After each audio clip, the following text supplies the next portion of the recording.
미 공군의 전략 폭격기 B-1B는 오늘은 휴전선 인근까지 올라가서 북한을 한눈에 감시했는데요.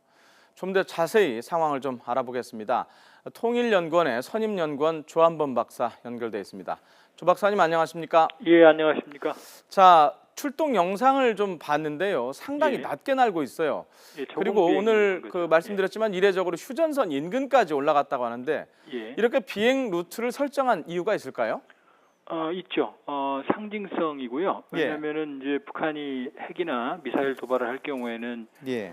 미군이 B-50이나 B-2 스텔스 그다음에 이제 B-1B는 이례적이지만 그 한반도에 전개를 시키거든요.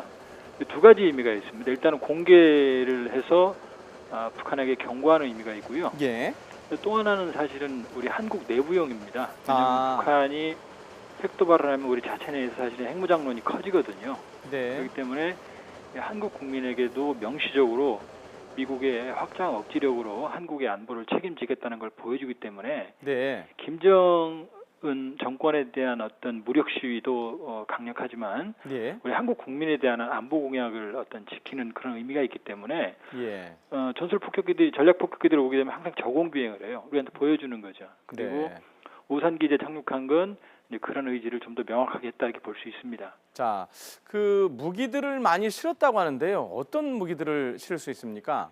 물론 이제 일반적인 그 재래식 폭탄도 있지만 네. 그 통합 정밀 직격 폭격탄이라고 하는 JDAM이라는 게 있어요. 이건 이제 유도 장치를 달아서 일반 폭탄이지만은 거의 유도한 목표물에 맞출 수 있고요. 네. 그러나 가장 중요한 것은 지금 ALCM이라고 하는 미 공군이 가지고 있는 전략 폭격기 모듈에 들어있죠. 항공기 발사 순항 미사일인데요.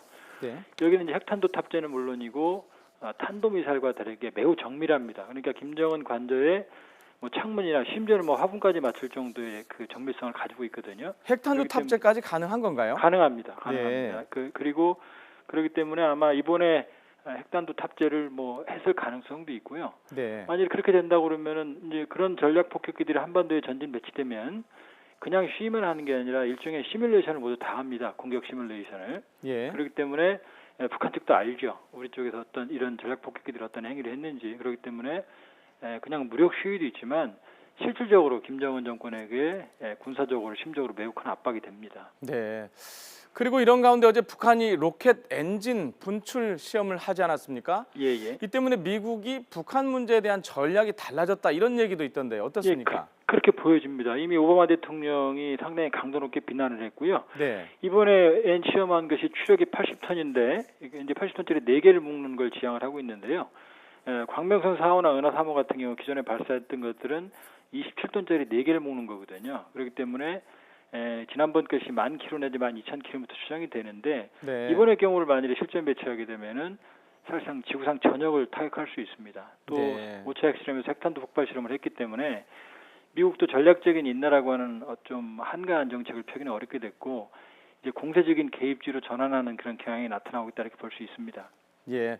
전략 폭격기 얘기 조금만 더 해보겠습니다. 북한이 지난 1월에 4차 핵실험을 했을 때는 B-52 폭격기가 한반도 상공에 왔었습니다. 예. 이번엔 B-1B가 왔고요. 그 B-2도 있지 않습니까? 예. 이게 각각 어떻게 다른지 좀 간단하게 설명을 좀 해주시죠. 예, 가장 첨단 무기는 B-2는 스텔스 폭격기이기 때문에 가장 무서운 병기고요. 네. 다만 스텔스 성능 때문에 무장력이 좀 빈약합니다. 만일에 네. 실을 수 없어요. 그리고 이제 B-52는 생산된 지 50년이 넘었기 때문에 구형이지만은 저속에서 매우 효과적인 무기 체계로 인식이 되고 있고요. 또 이 시연성이 매우 좋기 때문에 이 네. 상징성이나 과시성에는 매우 좋지만 좀 오래됐고 속도가 낮다는 점에서 한계가 있죠. 그렇기 때문에 미군이 가장 많은 무장을 실을 수 있고 그다음에 가장 신속하게 전개할 수 있는 전략 폭기가 B-1B 랜서거든요. 그렇기 때문에 이번의 경우에는 예. 상징성이나 어떤 은밀성을 넘어서서 실질적인 무력 시위를 가장 강력한 방식으로 했다 이렇게 볼 수 있습니다. 자, 오늘 이 B-1B가 2대가 왔어요. 근데 예. 한 대는 돌아갔고 한 대는 지금 머물 것으로 알려지고 있는데요. 이게 북한, 김정은의 추가 도발을 억제하는 효과가 좀 있을까요? 있다고 보여집니다. 왜냐하면은 이런 그 전략 폭격기들이 왔을 때는 네. 그냥 뭐 그 상징적인 어떤 차원의 비행만 하는 게 아니고 예. 가상으로 북한의 핵심적인 시설을 타격할 수 있는 그런 시뮬레이션이나 모의 훈련들을 모두 하고 돌아가요. 그렇기 때문에 실질적으로 B1B 랜서가 주둔하고 있다는 이야기는 네. 엄밀히 말하면 언제든 공격이 가능하다는 이야기입니다. 그렇기 때문에 네. 군사적으로나 심적으로 부담이 될 수 있다 이렇게 볼 수 있죠. 네. 자, 여기까지 듣겠습니다. 통일연구원 선임연구위원이신 조한범 박사였습니다. 고맙습니다. 예, 고맙습니다.